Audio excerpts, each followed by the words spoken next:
su micrófono Ahí está. y vamos a compartir la presentación.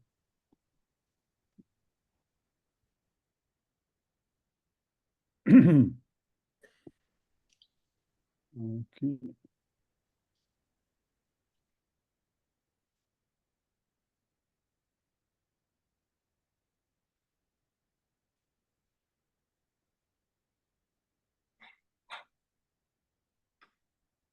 Esto lo ponemos acá abajo. Ok. Como ven, estamos... Silenciado. Gracias. De nuevo, buenas noches. Estamos en la lección número 9. Ya estamos casi al final. Yo preveo hacer 11, tal vez 12, pero 11 lo más seguro. Así que estamos ya, nos falta pocos textos de los evangelios que hablan de la resurrección, de los evangelios. Y con una coincidencia curiosa, ¿no? Entre los evangelios del domingo y... ¿Qué? ¿Cómo no está saliendo? Perdón, ¿está saliendo? A ver. Yo lo veo normal, está normal, Francesco. Ya, está saliendo bien, Carolita. Bueno, decía, hay una coincidencia curiosa entre los evangelios del domingo y nuestras lecciones, ¿no? El lunes pasado tuvimos justamente la aparición a Tomás, que era el evangelio del día anterior, del domingo 20 25, creo era 20, sí, 27. Y hoy tenemos la aparición a orillas del lago de Tiberíades, que es el evangelio de ayer. Así que vienen ustedes como hachas, me imagino, bien preparados para poder compartir esta lección, estas reflexiones y meditaciones, ¿sí? Explicaciones y todo lo demás. Así que vamos adelante sin más. ¿Cuál es el contexto del capítulo 21 de Juan? Eh, El capítulo 21 parece un apéndice. ¿Por qué? Porque el capítulo 20 terminaba, daba la impresión que el Evangelio había terminado ahí, diciendo que felices los que creen sin haber visto y estas cosas fueron escritas para que ustedes crean y tengan vida eterna. Punto, ¿no? Pero después viene una aparición en Galilea. ¿Qué significado tiene? ¿Qué origen tiene este capítulo extra? ¿Es parte del Evangelio o es una añadidura posterior? Sobre esto, hoy en día hay bastante claridad. Es un capítulo efectivamente añadido al final del Evangelio de Juan, porque en 20, 30, 31 el Evangelio termina. Sin embargo, este capítulo está presente en todos los manuscritos más antiguos. Esto significa que no es que fue puesto en el siglo III o IV. Vino junto con el Evangelio de Juan, ¿sí? Contemporáneos al Evangelio de Juan. La duda es si fue escrito por el apóstol San Juan, pero la misma duda existe si el Evangelio de San Juan fue escrito por el apóstol Juan. Hoy en día se prefiere hablar de una escuela juánica, es decir, de discípulos del apóstol Juan en la provincia de Asia, alrededor de Éfeso, donde él se había establecido, a cuya escuela se le atribuye una serie de escritos como el Evangelio, como las cartas de San Juan, las 3 cartas y el Apocalipsis. El nombre Juan, y esto se acordarán, lo vimos al comentar o al leer comentado el libro de Ratzinger, Jesús de Nazaret. Cuando se habló del Evangelio de San Juan, el mismo Papa Benedicto XVI muestra sus dudas de que podría ser el mismo apóstol y que este Juan podía ser uno de los discípulos que se llamaba también Juan, ¿no? El nombre Juan parece atribuible a más de un discípulo de ese grupo, de manera que, por un lado, pertenece a la escuela, al espíritu, a la inspiración, podríamos decir, del apóstol San Juan, a la experiencia histórica que tuvo el apóstol Juan, pero por otro lado, también la escritura, la redacción es atribuible a diferentes personas, algunas de las cuales se llamaban Juan, y esto es lo que creó una cierta confusión. Pero esto es lo de menos.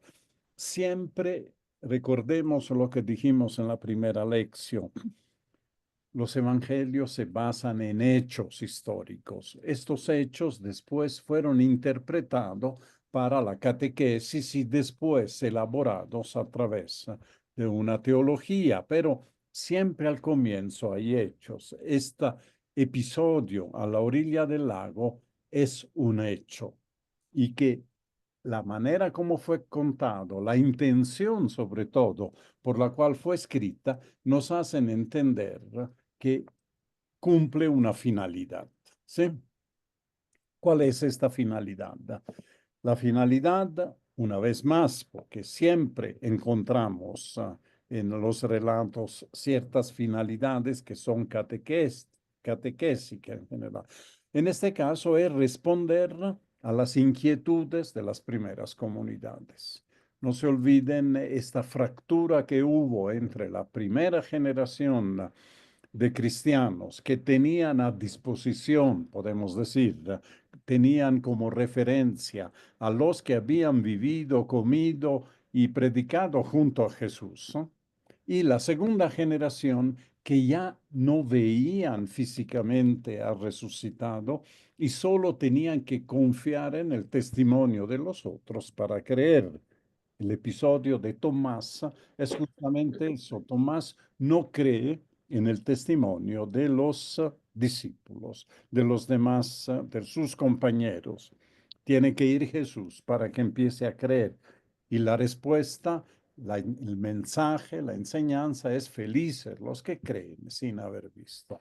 En este caso, entonces, hay preguntas de la comunidad. ¿Qué viene después? Prácticamente es, ¿qué vamos a hacer ahora que Jesús ha resucitado?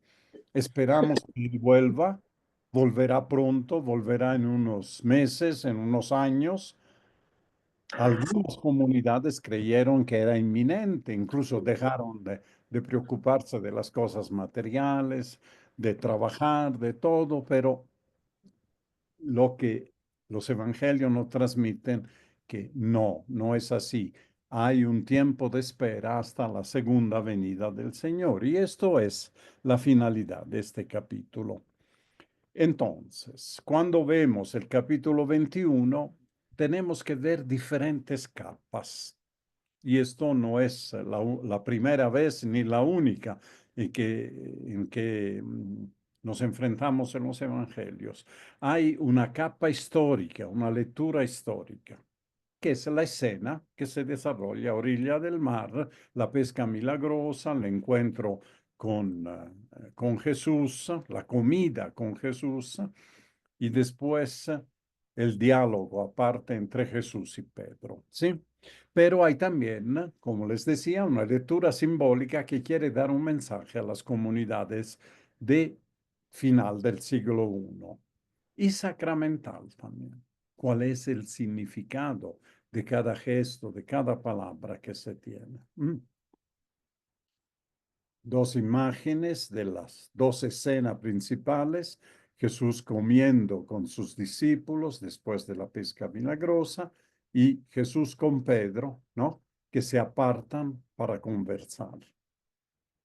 No iban a conversar de las próximas elecciones en Bolivia, obviamente. Iban a conversar de algo que tenía un interés fundamental, un valor fundamental para la iglesia futura. Y vamos al texto. Lo vamos a volver a leer. Ustedes se lo han escuchado ayer en la misa, pero Este texto es muy rico. Da para hacer un retiro de 3 días a mi criterio. Nosotros lo haremos en 1 hora.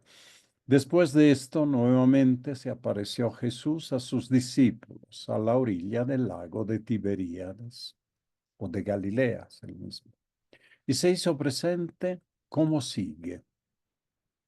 Estaban reunidos Simón Pedro, Tomás el mellizo, Natanael de Caná de Galilea, los hijos de Zebedeo y otros 2 discípulos. Son 7 en total. Simón Pedro les dijo, voy a pescar. Contestaron, vamos también nosotros contigo. Salieron pues y subieron a la barca, pero aquella noche no pescaron nada.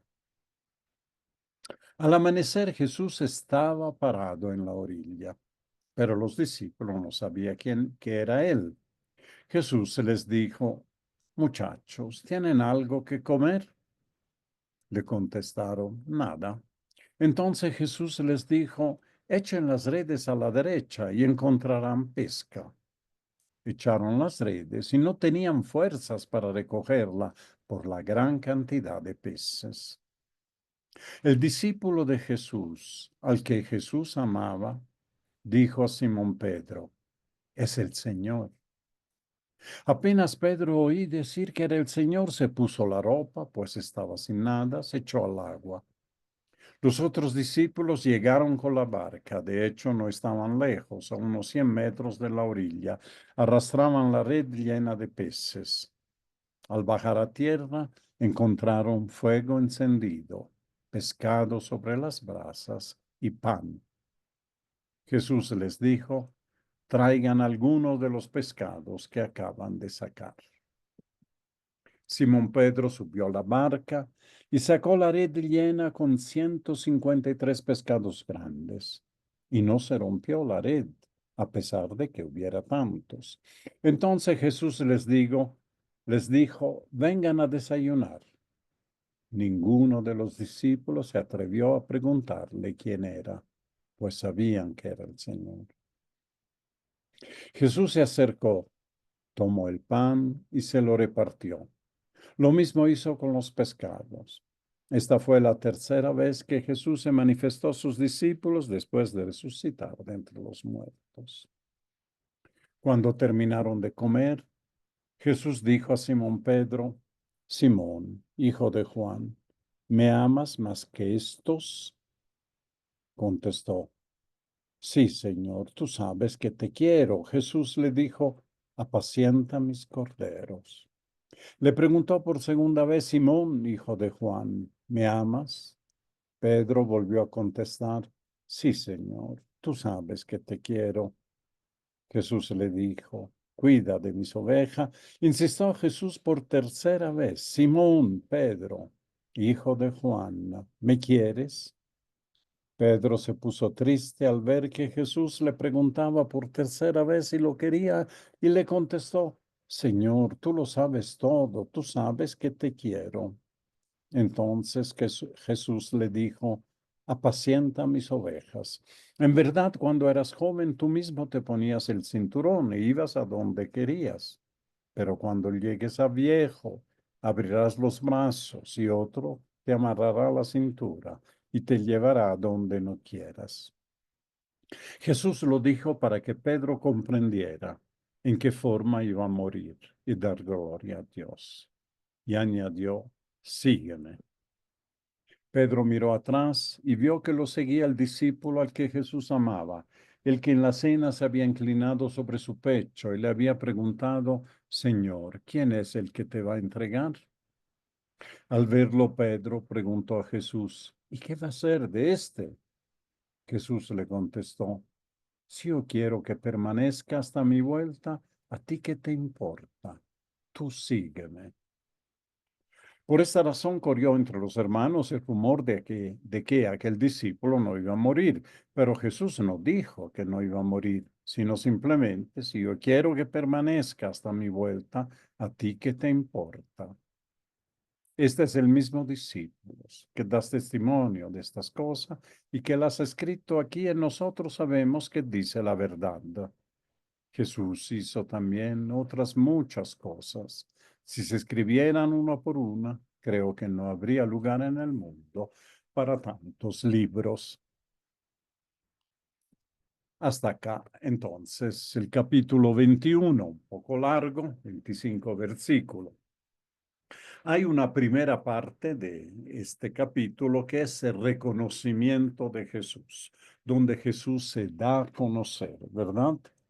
Es la lectura histórica, bastante fácil. Estamos en la orilla del lago, en Galilea. Hay un ambiente sombrío. Parece que hay un gran silencio. Todos están calladitos.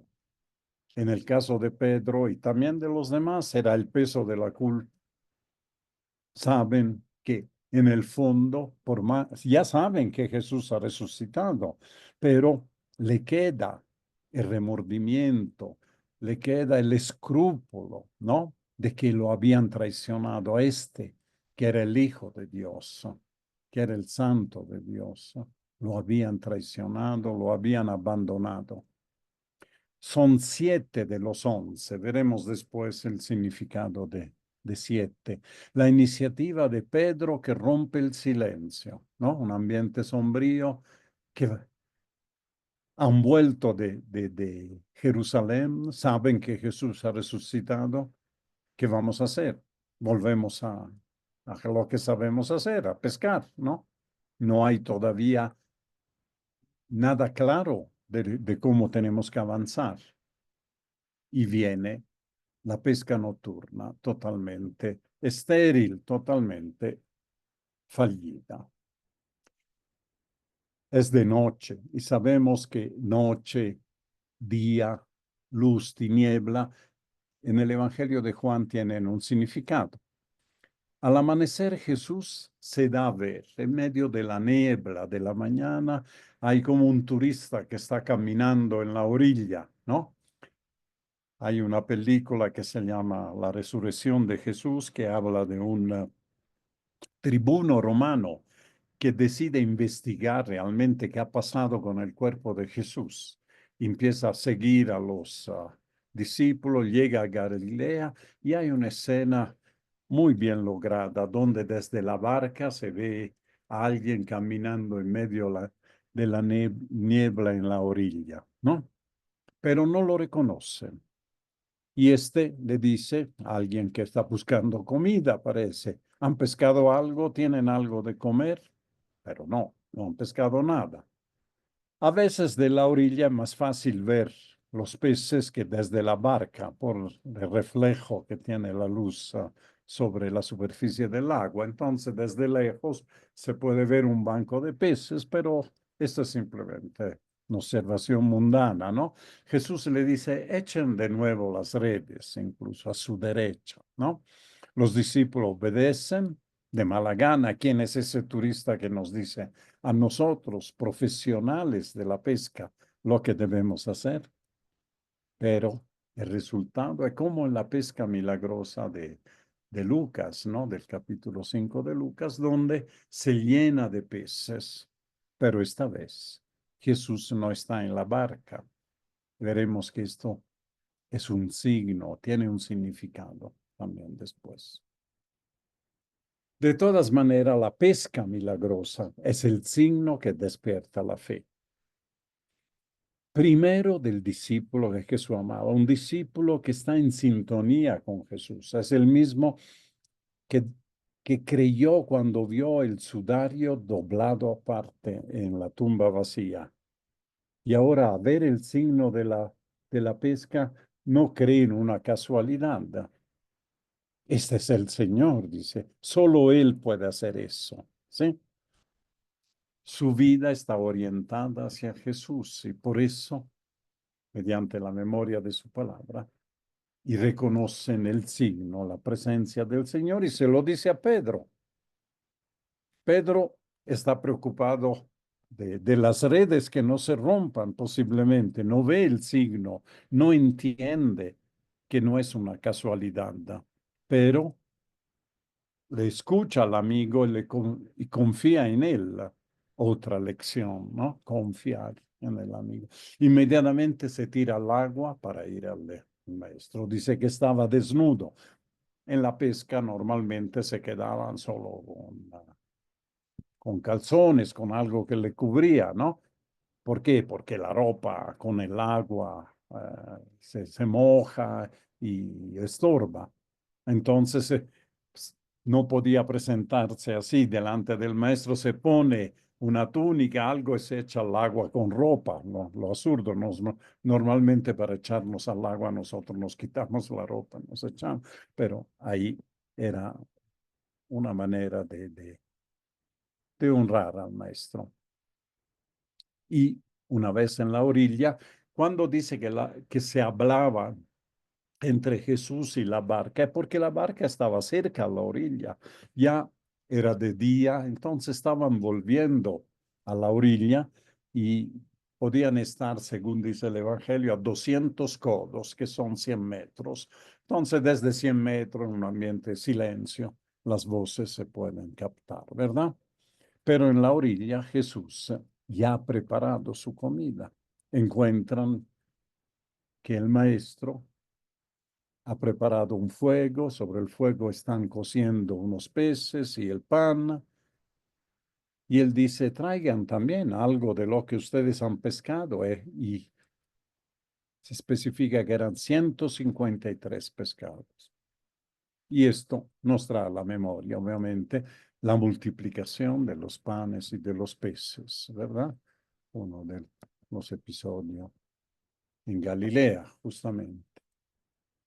Y ahora vamos a ver cómo sigue el texto. Entonces Jesús les dijo, vengan a desayunar.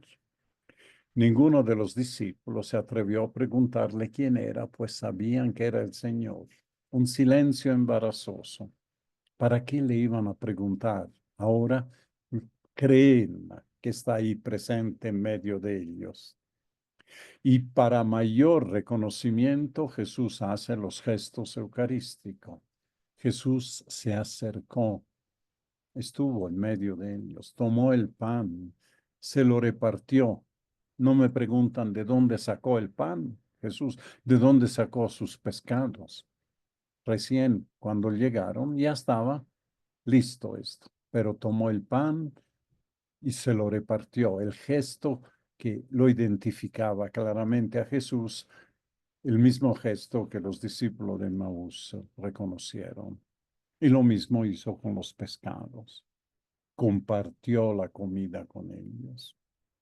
Esta fue la tercera vez.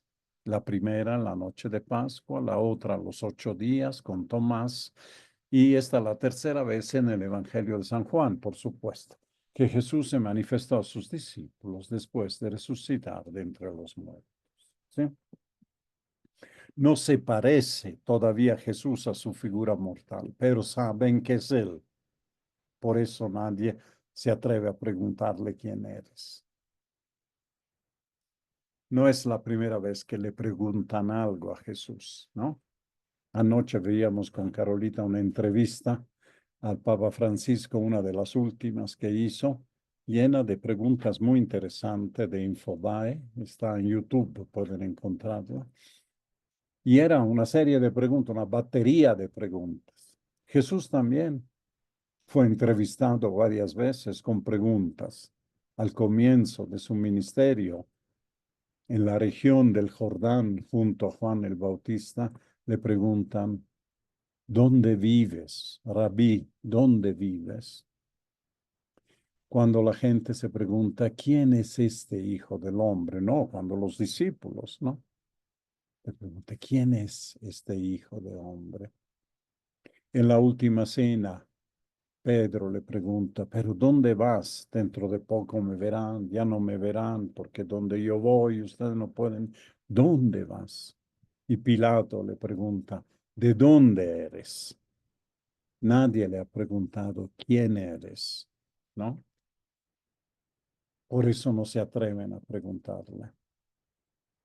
¿Por qué? Porque no hay necesidad. Ahora saben por qué creen. Aquí está el mensaje, ¿no?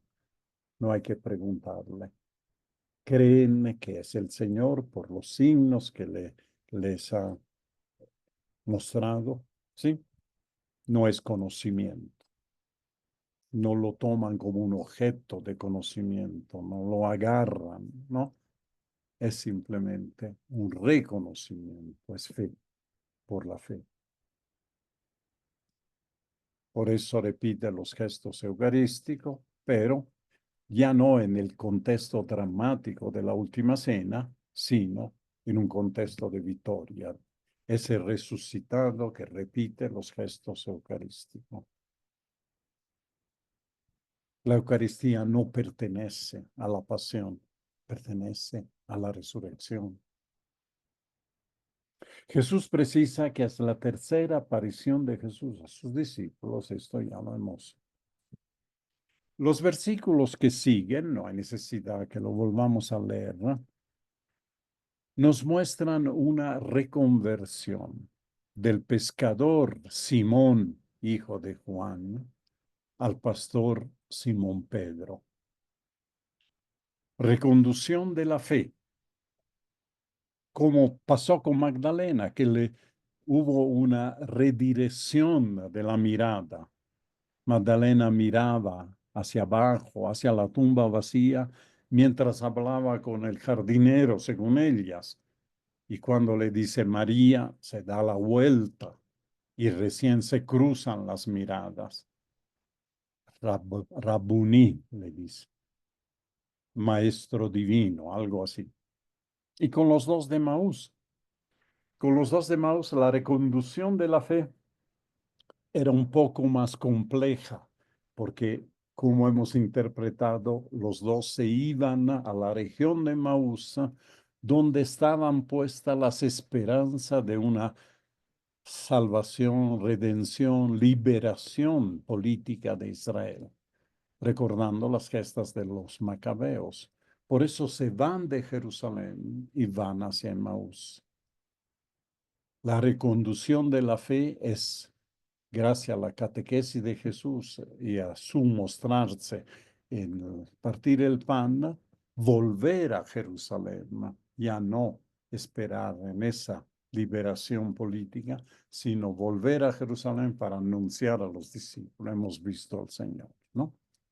Pero en el caso de Pedro hay también una restauración espiritual. Decíamos antes que se mantenía el escrúpulo dentro del corazón de estos discípulos por el hecho que habían abandonado a Jesús o lo habían negado, como en el caso de Pedro, ¿verdad? Y ustedes recordarán que 3 veces lo negó Pedro. Y aquí viene también esta escena que nos muestra que 3 veces Jesús también le pide de convertirse. Ha renegado 3 veces al maestro y ahora le pide un pequeño detalle. No le dice Pedro, le dice Simón. Con el nombre anterior de Simón, le dice, reafirmar por 3 veces su fe y su amor al resucitado. Y aquí hay una frase que requiere un poquito más de análisis. Jesús le dice, me amas más que. Normalmente se traduce que estos. No suena bien, ¿verdad? A mí no me gusta que Jesús le pregunte, ¿me amas más que estos? ¿Acaso hay una jerarquía del amor? ¿Acaso Jesús no había reñido a los hijos de la madre de la esposa de Zebedeo, porque querían sentarse uno a la derecha, uno a la izquierda? Querer ser antes que los otros no le gusta a Jesús. Jesús enseñó, lavando los pies, que el primero debe ser el último. Entonces, hoy en día se prefiere una lectura más que de estos, un neutro, que todo esto. ¿Y qué es todo esto? Que las barcas, el lago, los peces, todo lo que te amarra al mundo. Me amas más de lo que posees, de lo que es tu vida, más que los otros, ¿no? Suena mejor, yo creo. Me amas más que todo en el mundo. Eso sería más bonito todavía. A una enamorada, un enamorado no se le dice, ¿me amas más que fulana? ¿No? ¿O me amas más que fulanito? No, me amas más que todo, me amas más que tu vida. Eso es mucho decir, ¿no? Pedro parece escandalizado por esta insistencia de Jesús. 3 veces le dice, pero entiende que estas 3 veces le recuerdan las 3 veces que lo había negado, ¿no? Y también sus atrevimiento en la cena, ¿no? Cuando le dice, aunque todos te abandonen, yo estaré a tu lado, ¿no? Yo no te abandonaré. Váyanse a leer Mateo 26, 30, 35. Pero Jesús también le dijo, una vez convertido, confirma a tus hermanos. Parece un presagio, ¿no? De la escena que estamos viviendo. Una vez convertido, esta restauración espiritual que Jesús le hace, como una confesión, podríamos decir. Pedro tiene que confesar, pero no confesa su pecado, confesa su amor y con eso borra su pecado. Una vez convertido, confirma a tus hermanos. Por eso apacienta mis ovejas, ¿no? Podemos extraer de estos 4 versículos, 5, hay un mensaje sobre el primado de Pedro en la iglesia. El pescador ha sido reconvertido en pastor. La profesión de Pedro era pescador, de Simón. Simón el pescador, ¿verdad? Se vuelve Simón Pedro el pastor. Jesús le había dicho, te haré pescadores de hombres, una imagen. Pero ahora la imagen que usa es la que usamos nosotros en la iglesia, en la estructura de la iglesia, ¿verdad? Es apacienta mis ovejas, apacienta mis corderos. Y no hay que hacer mucha distinción si los corderos son los simples fieles, las ovejas son los obispos, son ceras esas, ¿no? 3 veces, como 3 veces lo había negado, no hay que hilar muy fino. Pero donde no se hila fino es que este primado de Pedro se basa en el pecado, nace del pecado, nace de una negación que lo ha hecho llorar amargamente. Pedro, por tanto, es una roca perdonada, pero no es autosuficiente. No es que le da plenos poderes para apacentar las ovejas, porque le dice claramente, apacienta mis ovejas. No son las tuyas, son mis ovejas. No autosuficiente. Este ministerio tiene que estar sostenido por la oración de Jesús. Tiene que estar en sintonía con el verdadero pastor, con el pastor de los pastores, que es Jesús, al cual pertenecen las ovejas, ¿verdad? Eso sucede cuando uno tiene una grey muy grande, tiene que dividirlas. Entonces tiene un pastor para un grupo con sus perritos, otra. Pero hay un pastor general que decide dónde hay que llevar el grey, ¿no? Si hay que ir hacia la montaña, hacia el mar, hacia las praderas. Entonces, como resultado de esta restauración espiritual, Simón recupera su nombre la tercera vez, Simón Pedro, ¿sí? ¿Me amas? Y Pedro dice, Señor, tú lo sabes todo, tú sabes que te amo, ¿no? Recupera su nombre, su misión de alimentar y conducir su grey, la de Jesús, no la grey del obispo, no la grey del papa, no la grey del párroco, cuidado. Aquí hay un mensaje fuerte, la grey es siempre del Señor, ¿no? La iglesia no es una monarquía, sin duda. Sería, a veces, en ciertos periodos de la historia, se creyó que era una monarquía también porque el Papa era el rey, digamos, el monarca de un territorio y de un estado. Hoy en día se va al otro lado, se cree que la iglesia debe ser una democracia. No, el poder no está en el pueblo, el poder está en el Señor. Pertenece a Dios la iglesia y al único buen y bello pastor de Juan 10, ¿no? El capítulo 10 de Juan, que nos habla de distintas imágenes ligados al pastor, la puerta, el buen pastor y las ovejas que reconocen, ¿no? La única primacía dentro de esta no democracia, no monarquía, sino comunidad de servicio, es la del servicio. Y Jesús ha sido claro. Los poderes del mundo, los poderosos del mundo quieren someterlo. Bueno, pero ustedes no así, no así. El primero se haga último. El que quiere ser primero, que sirva a los demás, ¿no? El lavado de los pies, el lavatorio de los pies es el ejemplo, el signo más claro que Jesús ha dado a los que tienen responsabilidad dentro de la iglesia. Hay un programa de gobierno de Pedro. Podríamos, ahora se habla en elecciones. ¿Cuál es el programa de gobierno de fulano, de Mengano? El programa de gobierno de Pedro es: tú sígueme. Nada más tienes que hacer. No me pierdas el paso. Sigue mis huellas. No te alejes de mí. Eso quiere decir un poco este episodio. Y la última parte.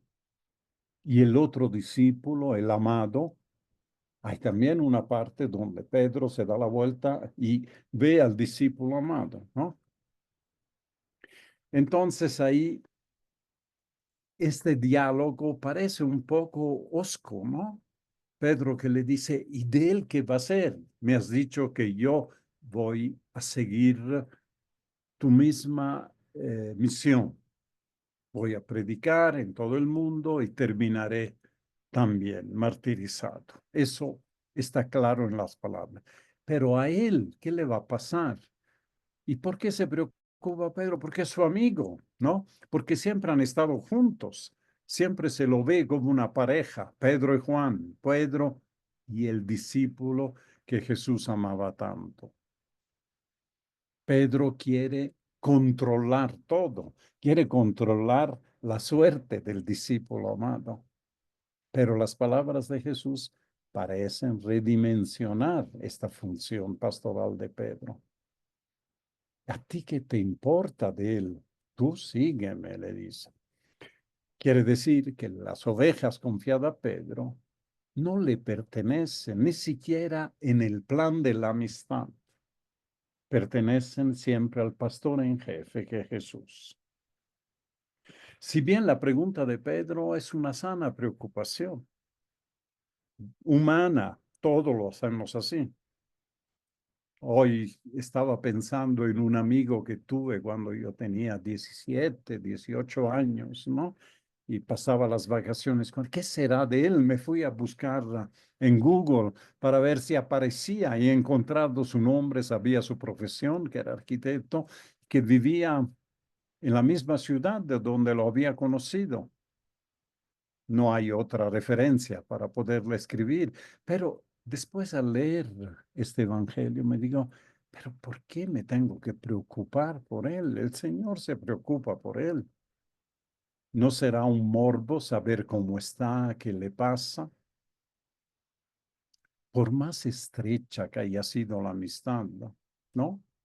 Y eso puede pasar en mucha gente joven que ha tenido una enamorada, que la ha querido mucho, que por mil razones ha tenido que separarse de ella. Siempre viene el recuerdo, ¿no? ¿Y qué será de ella? ¿Cómo estará? ¿Pensará en mí? Porque siempre el interés es eso, ¿no? ¿Estará bien de salud? ¿Qué puedo hacer por ella? Es esa sana preocupación de Pedro. Pero la respuesta de Jesús es contundente y profunda si la apreciamos bien. Si amas a Él, amas a mí. Si quieres preocuparte por Él, ámame a mí. Yo pensaré a Él. Si quieres estar junto con él, con ella, tienes que estar junto conmigo. Y esta es la aplicación a nuestras separaciones. Separaciones que nos dejan siempre no solo curiosidad, pero un deseo de hacer algo, demostrar nuestro amor, demostrar nuestra amistad. Pero a veces hay que aceptar las separaciones, pero que no son definitivas. Si amas a él, ámame a mí y estará en buenas manos. Y esto significa reza por tu amigo. En este momento tenemos una amiga muy querida que está pasando por un problema de salud. Qué gana de llamarla, de llamar a su esposo, de saber más, pero no lo hacemos. Seguimos el ejemplo de Jesús. La amamos a ella, queremos lo mejor de ella, pero le ayuda que le llamemos, que la hagamos sufrir tal vez pensando que nosotros estamos sufriendo junto a ella. Mejor amarla, amándola al Señor, rezando por ella, expresándole nuestra amistad a la distancia, aceptando que no podemos hacer nada más por ella que encomendarla al Señor. Queremos estar junto a ella, pero amando al Señor. También esta preocupación de Pedro por el discípulo que Jesús amaba tiene otra arista, que la voluntad de Dios es diferente para cada uno de nosotros. De manera que puede haber de parte de Pedro no solo una preocupación por el bien del otro, sino un deseo de controlar la vida del otro, meterse en la vocación, en la misión, en todo lo que hace el otro. Cuando el nombre que Jesús nos da es diferente para cada uno. Y el hecho que estemos juntos en una misma comunidad, en una misma iglesia, es supeditado al amor de Jesús. En otras palabras, le dice a Pedro, tú preocúpate para seguirme a mí, ¿no? Y deja que el otro me siga a mí a su manera porque él tiene otro nombre. Cuando un obispo, un párroco quiere determinar todo, quiere ser un poco el centro del universo en una comunidad, en una diócesis, las cosas no están bien. El Espíritu sopla de una manera diferente para cada uno de nosotros. La única y verdadera manera de estar juntos, de conservar y acrecentar una amistad, ya sea en una comunidad religiosa, en una parroquia, en una misión, incluso en una familia, cuando los hijos se van, ¿verdad? Es estar con Jesús. Esta es la manera mejor de estar con ellos. Seguir a Jesús, mirar a Jesús. Y Jesús nos diría, igual que Pedro, no te preocupes por él. Ocúpate de mí. Tú sígueme. Ocúpate en tu nombre. Deja que ellos desarrollen su propio nombre. Eso nos da paz. No tenemos que estar pendiente, mi hijo está solo en otro país, ¿qué estará comiendo esta noche? ¿Cómo serán sus amistades? ¿Nos extraña? Le llamamos, ahora es fácil llamar, no cuesta nada, ¿no? Por WhatsApp, todos los días, el otro ya está cansado, ¿no? Yo me acuerdo cuando mi hijo estuvo un tiempo en un instituto de rehabilitación traumatológico en Italia. Tenía un tío sacerdote que vivía en su comunidad bastante cerca de este instituto. Yo estaba lejos, tenía que viajar un par de horas, pero él estaba 10 minutos, 15, todos los días se lo iba a visitar y mío me decía, pero que ya no venga, ¿no? Quiero estar con mis amigos, quiero estar así. Yo sé que me quiere, pero que no se preocupe tanto de mí, ¿no? Cada uno se preocupe de seguir al Señor. ¿Eh? Finalmente, una relectura eclesiológica, la relectura catequística dirigida hacia la iglesia y dirigida hacia una teología también. Volvemos al comienzo. Las inquietudes de las comunidades al comienzo del siglo Dios era, ¿y ahora qué? Ahora que Jesús no está acá, que no se hace visible a nosotros, que si nosotros creemos por el testimonio de los que lo vieron o de los que vieron a los que lo vieron, etcétera, todo eso está bien, pero ¿ahora qué? La respuesta de San Lucas ha sido los hechos de los apóstoles, ¿verdad?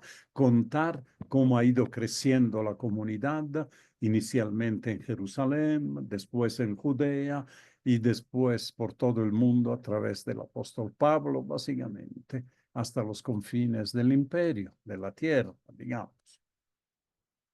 Pero la respuesta de Juan es este capítulo 21. ¿Y ahora qué? Si lo pensamos bien, ¿no?